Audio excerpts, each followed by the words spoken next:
Financial independence is not a set number. It's a different number for everybody.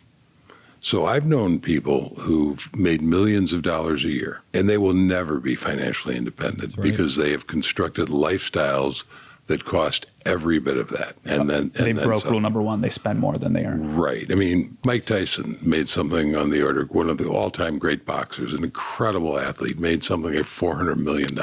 And it just bled through his fingers because he didn't know how to handle it. He was surrounded by sharks taking bits and pieces out of it. Tragic story. When he lost it wasn't because he wasn't making enough money. The same token, I've known people who've never made more than $50,000 a year who have achieved it. You know, I have another book called Pathfinders, which is 100 stories of people who have found the simple path to wealth, read it, and have implemented it from all around the world. Yeah. One of the things I love about that book is some of the stories in there are from people who started from incredibly humble beginnings. I mean, there's a guy in there who was a migrant fruit picker when he started. When he was writing his story for us, he was worth $500,000. There was a woman in there who said, you know, when I was a kid growing up, the rich people, they were the ones who had flush toilets, right?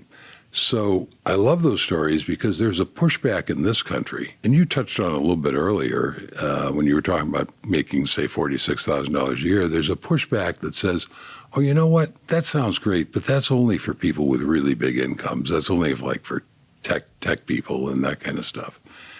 And that's not my experience. I think what he's also hitting at there is something I even covered in my own book, Millionaire Mission, is that villains and victims never win. You have to figure out how you can be the hero of your own story. Yeah, I love how he started talking about lifestyle is so important. I think the number one reason a lot of people don't reach financial independence is because of the Joneses, because we're trying to keep up with some artificial lifestyle of someone else and not our own true personal lifestyle. So if you can figure out early on in your life, what's the dream life that I want to live, and what are the things that matter to me, and what are the things that I actually find value in, you can work towards that goal.